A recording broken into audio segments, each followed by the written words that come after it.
ഗാസയിൽ ഹമാസ് തടവിൽ കഴിയുന്ന എല്ലാ ബന്ദികളുടെയും മോചനത്തിനായി ഉടൻ തന്നെ ചർച്ചകൾ ആരംഭിക്കാൻ നിർദ്ദേശം നൽകിയതായി ഇസ്രായേൽ പ്രധാനമന്ത്രി ബെഞ്ചമിൻ നെതന്യാഹു. ഇതോടൊപ്പം ഗാസ സിറ്റിയെ കൈവശപ്പെടുത്താനുള്ള സർക്കാർ പദ്ധതിക്ക് അംഗീകാരം നൽകുന്നതിനുള്ള നടപടികളും പുരോഗമിക്കുന്നതായി അദ്ദേഹം വ്യക്തമാക്കി. ഇസ്രായേൽ പ്രതിരോധ സേനയുടെ സദേൺ കമാൻഡ് ആസ്ഥാനത്ത് നിന്ന് പുറത്തിറക്കിയ വീഡിയോ സന്ദേശത്തിലാണ് നെതന്യാഹുവിന്റെ പ്രസ്താവന പുറത്തുവന്നത്. ഇസ്രായേൽ നിർണായക വിജയം നേടുന്ന ഘട്ടത്തിലാണ് ഗാസ നഗരത്തെ നിയന്ത്രണത്തിലാക്കുകയും ഹമാസിനെ പരാജയപ്പെടുത്തുകയും ചെയ്യാനുള്ള IDF പദ്ധതി പ്രതിരോധ മന്ത്രിക്കൊപ്പം താൻ ഇന്ന് അംഗീകരിച്ചുവെന്നും നെതന്യാഹു വ്യക്തമാക്കി. അതോടൊപ്പം എല്ലാ ബന്ദികളുടെയും മോചനത്തിനും ഇസ്രായേലിന് അംഗീകരിക്കാവുന്ന വ്യവസ്ഥകളിന്മേൽ യുദ്ധം അവസാനിപ്പിക്കാനും ഉടൻ തന്നെ ചർച്ചകൾ ആരംഭിക്കാൻ താൻ നിർദ്ദേശം നൽകിയതായും ഇസ്രായേൽ പ്രധാനമന്ത്രി കൂട്ടിച്ചേർത്തു.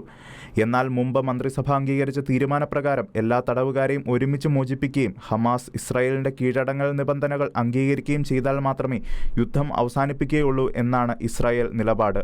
എന്നാൽ അദ്ദേഹം നിർദ്ദേശം നൽകിയിരിക്കുന്നത് ആർക്കാണെന്ന് പ്രധാനമന്ത്രി വ്യക്തമാക്കിയിട്ടില്ല. ഹമാസ് സ്വീകരിക്കുമോ എന്നുള്ള കാര്യത്തിലും അദ്ദേഹം മറുപടി നൽകിയില്ല.